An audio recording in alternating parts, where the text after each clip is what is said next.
Ó Deus, será que o Senhor se zangou e só por isso o sol se retirou, fazendo cair toda a chuva que há? A água e a vida. Nessa postagem nós vamos tentar fazer essa relação entre a água disponibilizada e a vida estabelecida nessa área.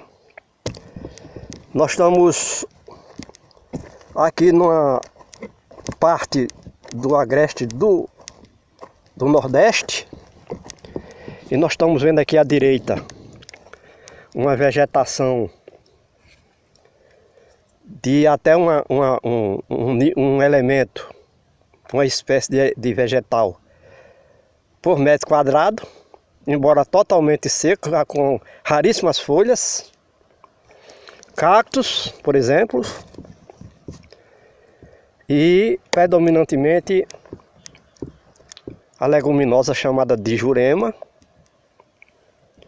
E a gente chegou à conclusão que há 30 ou 40 anos atrás isso aqui foi totalmente desmatado, porque aí existia pelo menos 400 elementos vegetais, espécies diferentes, em nível de árvore, arbusto e plantas rasteiras, no caso relva, gramíneas.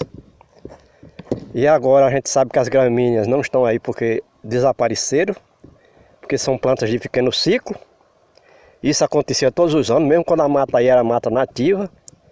Praticamente não, aliás, nem nascia muitas relvas, muitas gramíneas, porque era tudo fechado, a copa das árvores fechava o espaço em cima, e a sombra feita no terreno impedia que a semente germinasse, porque havia concorrência de luz, de vento, etc e tal.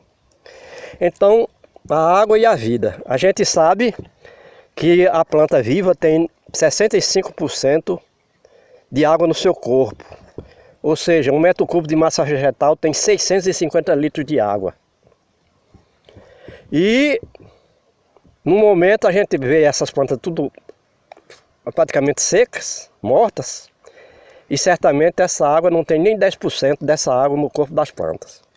Mas a gente está vendo aqui os dois terrenos, um terreno coberto com essa vegetação nativa de cerrado, do que resta do cerrado, e aqui outro terreno mais ou menos aberto, com algumas plantas dispersas, que se resume ao juazeiro e ao garoba.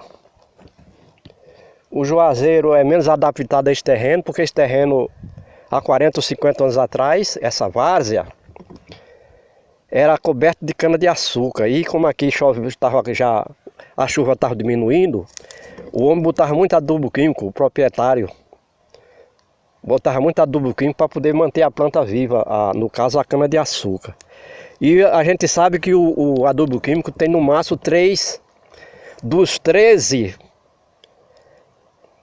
nutrientes minerais que uma planta precisa, no mínimo 13, podendo chegar a 50 nutrientes minerais. Uma planta necessita de 50 nutrientes minerais diferentes. Então, colocando aqui, o que aconteceu é que o solo foi salinizando, porque é uma agressão ao ambiente. E o solo foi salinizando, então o homem abandonou isso aqui como plantio de cana-de-açúcar. E antes isso aqui já tinha sido plantio de milho, feijão, nessas várzeas, de algodão, e abandonou. E o resultado é que ficou salinizado, não tinha como produzir mais milho e feijão aqui, então o homem abandonou totalmente isso aqui. E plantava nas áreas mais altas, onde não tem o salitre, que no caso aqui era o cerrado. É solo de cerrado com mais de 1 metro de espessura.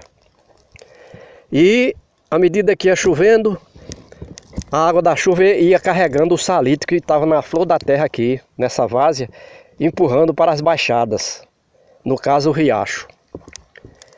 E o resultado é que isso aqui acabou o salitre, porque se aqui tivesse salitre ainda, o que a gente está vendo aqui é uma planta chamada de pirrichil, que é uma gramínea, que só nasce onde tem salitre, e que e por ser um sal, o salitre é um sal, um nitrato de sódio, ele tira um nutriente, tira não só a umidade do ar, como tira outros elementos da atmosfera. Então o que aconteceu? é que esse salito foi embora, acabou, e a gente já não vê mais a grama que recheou aqui. Por quê? Porque foi embora, levado pela água das chuvas, naturalmente vai para os açudes. E se os açudes sangrar, vai para o mar, e etc e tal, porque todo o rio corre para o mar. E a gente está mostrando essa diferença aqui não só de vegetação, mas também de solo. E tudo tem a ver com a água da chuva, como a gente acabou de dizer, porque a água da chuva é água doce. E aqui então, a água foi levando esse salito mundo afora. E o resultado é que nós tivemos aqui pelo menos 30 anos com essas vazes desocupadas, porque não tinha como se plantar aqui. Mas daqui por diante, se chover suficiente, o homem vai poder plantar aqui, porque é uma terra muito fértil. A gente vê que é um solo até mais escuro do que dos terrenos altos. Embora a gente está vendo aqui a área muito escura, preta, por conta das folhas secas, das folhas que caíram das plantas, mas na realidade esse terreno aí é cinzento, é meio claro, é arenoso. Enquanto que a várzea é um terreno escuro por ser um acúmulo de muita matéria orgânica ao longo de milhares de anos. E a gente repete que o que existe aí na várzea agora é somente duas plantas, que é o juazeiro e a algaroba. A algaroba porque veio dos desertos secos, salinizados, e se deu bem aqui. E no caso aqui o juazeiro que o homem deixou para fazer sombra para o gado. Mas esse juazeiro a gente pode informar que ele está aí há menos de 30 anos, porque ele não nascia onde tinha salitre. Ele nasceu à medida que o salitre foi acabando. Então está aí o juazeiro. Embora esteja desfolhado, a grande parte, e era para ter sombra aí para o gado, mas não tem. Mas o juazeiro, que é planta nativa dessa área, é uma árvore nativa, de grande porte até, desses cerrados. Ele nascia e existia tanto nas partes altas, que a gente está olhando aí, quanto nas várzeas. Então a maioria das plantas que nasceu ali no cerrado, na parte alta, nasceu também aqui nas várzeas. Mas as várzeas, elas eram mais, vamos dizer, as plantas mais exuberantes, mais grossas, com maior massa vegetal por indivíduo, porque tinha mais água, porque é para aqui que corre as águas que vem do alto. Então a planta tinha muito mais água, o solo mais úmido por mais tempo aqui nas várzeas. E a gente explica isso porque essas terras já não servem para nada, porque o homem não consegue produzir, não conseguia produzir e plantar, mas se chover aqui pelo menos 400 milímetros ao ano, planta-se de tudo aí, feijão, mandioca, milho, porque as terras já estão restauradas em termos de salinização.